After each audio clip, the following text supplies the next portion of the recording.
South ఇండియాలోనే అతి తక్కువ ధరలకి రత్నాలనందించే ఏకైక సంస్థ 6JVR.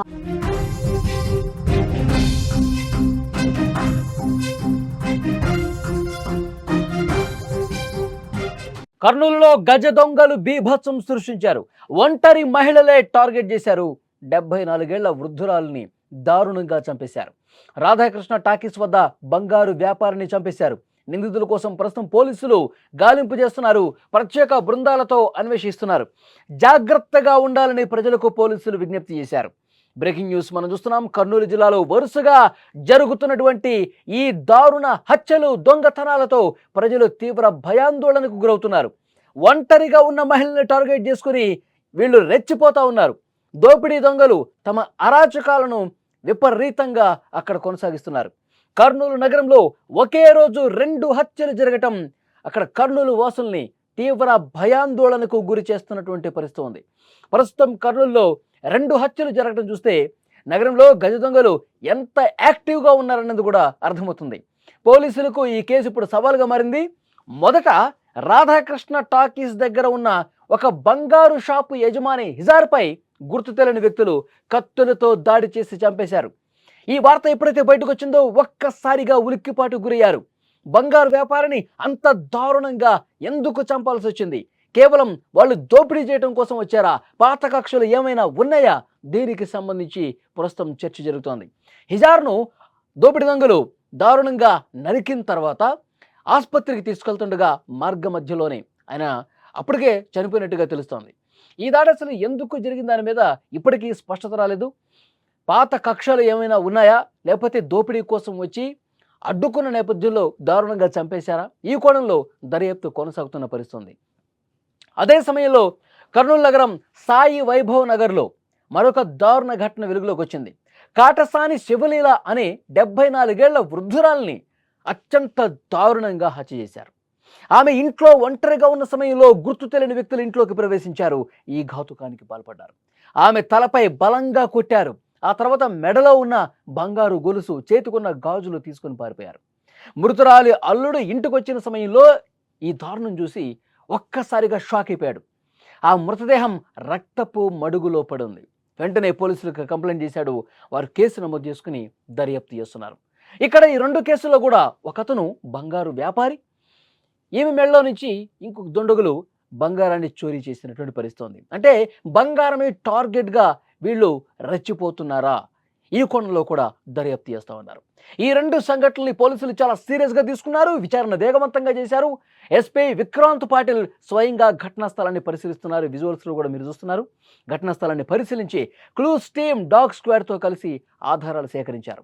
బాధిత కుటుంబ సభ్యులను ఓదార్చారు. స్థానిక ఎమ్మెల్యే గౌరి చరితారెడ్డి, మాజీ ఎమ్మెల్యే కాడసన్ రాంభూపాల్ రెడ్డి బాధిత కుటుంబాలను పరామర్శించారు. త్వరలోనే నిందితులను పట్టుకుని వాళ్ళని కఠినంగా శిక్షిస్తామని హామీ ఇచ్చారు. అయితే నగరంలో శాంతి భద్రతలు మెరుగుపరచడానికి అవసరమైన అన్ని చర్యలు కూడా తీసుకుంటామని పోలీసులు చెప్తున్నారు. ఈ వరుస ఘటనలతో కర్నూలు నగర ప్రజలు భయాందోళనలో ఉన్నారు. నిజంగా ఒంటరి మహిళలు, వృద్ధులు వాళ్ళు భయంతో వణికిపోతా ఉన్నారు. ఏ రాత్రి ఏం జరుగుతుందో ఒంటరిగా ఉండొద్దు అని చెప్పి పోలీసులు సూచన చేస్తున్న పరిస్థితి. మీ దగ్గరలో ఉన్నటువంటి బంధువులు ఇంటికో, లేదంటే కుటుంబ సభ్యులు ఎవరైనా ఉంటే అక్కడ నుండి, లేదంటే తోడుగా ఎవరినైనా పెట్టుకోండి. అంతే తప్ప ఒంటరిగా ఉన్న మహిళల్ని ఈ విధంగా టార్గెట్ చేస్తున్న నేపథ్యంలో చాలా జాగ్రత్తగా ఉండాలంటూ ప్రజలకి అవగాహన కూడా కల్పిస్తున్న పరిస్థితి. పోలీసులు ఈ 2 కేసులని సీరియస్గా తీసుకున్నారు. ఇన్వెస్టిగేట్ చేస్తూ ఉన్నారు. గత కొన్ని రోజులుగా ఉన్నటువంటి ఆ పాత రౌడీ షీటర్స్ ఎవరైతే ఉన్నారో వాళ్ళ ట్రాక్ రికార్డును ఒకసారి వెలికి తీస్తూ ఉన్నారు. దోపిడీ దొంగలు, అంతర్రాష్ట్ర దొంగల ముఠా ఏమైనా వచ్చిందా? ఈ కోణంలో కూడా దర్యాప్తు చేస్తున్నారు. అక్కడ దగ్గరలో ఉన్నటువంటి సీసీ ఫుటేజీలు పరిశీలిస్తూ ఉన్నారు. ఎవరు ఆ ప్రాంతంలో అనుమానంగా కనిపించారు, ఎవరు చొరబడ్డారు, అక్కడ ఎప్పుడైతే ఈ ఘటనలు జరిగాయో దానికి సమీపంలో ఉన్నటువంటి సీసీ ఫుటేజీలు, సీసీ కెమెరాలకు సంబంధించిన సమాచారాన్ని తెప్పించుకుంటున్నారు. లోతుగా విశ్లేషిస్తున్న పరిస్థితి. పోలీసులు ఇన్వెస్టిగేట్ జరుగుతోంది. దోపిడీ దొంగలకు సంబంధించి పోలీసులు 4-5 బృందాలుగా విడిపోయి వాళ్ళ కోసం వెతుకుతున్నటువంటి పరిస్థితి. కానీ ఒక్కసారిగా కర్నూలు నగరం అనేది ఉలిక్కిపడ్డ పరిస్థితి. వరుసగా 2 ఘటనలు జరిగేసరికి అంతరాష్ట్ర దొంగల ముఠా పని కావచ్చు అని ఒక అనుమానం బలంగా వ్యక్తం చేస్తున్నారు. ఎందుకంటే ఒక్కసారిగా వాళ్ళు చొరబడి వరుసగా 2-3 ఘటనలు 2-3 చోట్ల వాళ్ళు దొంగతనాలకు పాల్పడి మళ్ళీ ఎస్కేప్ అయిపోతారు. అది కేవలం అంతరాష్ట్ర దొంగల ముఠ. వాళ్ళు బీహార్ నుంచి వచ్చారా, ఇంకో స్టేట్ నుంచి వచ్చారా, ఎక్కడి నుంచి వచ్చారా, ఇవన్నీ కూడా వెలికి తీయాల్సినటువంటి అవసరం ఉంది.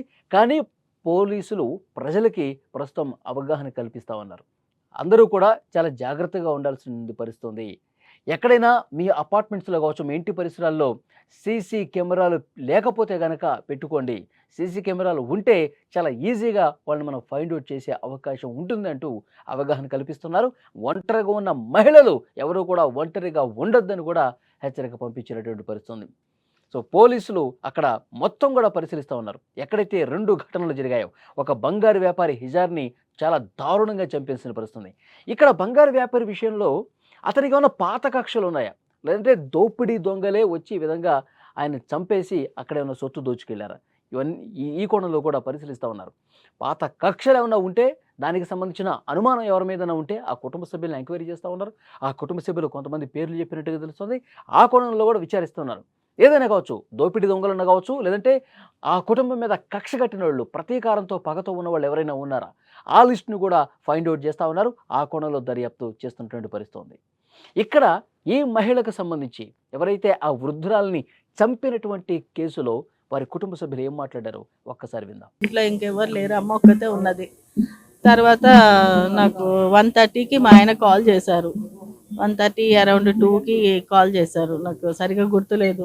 మీ అమ్మ ఇట్లా వంటింట్లో పడిపోయింది, ఎవరో కొట్టారు, రక్తం అడుగులో పడి ఉంది అనేసి చెప్పినారు. అప్పుడు వెంటనే నేను బయలుదేరి వచ్చి చూశాను. అంతే, అప్పటికే పోలీసులు వచ్చిన్నారు. అంతే, ఇక జరిగింది ఇంకేమీ లేదు. మెడలో గొలుసు లేదు, గాజులు లేవు, ఇక అంతే. ఇంట్లో వస్తువులు బెడ్రూమ్లో ఏదో చెక్ చేసినట్టున్నారు, కానీ ఎక్కువ ఏం చెక్ చేయలేదు, ఇంకేం పోలేదు.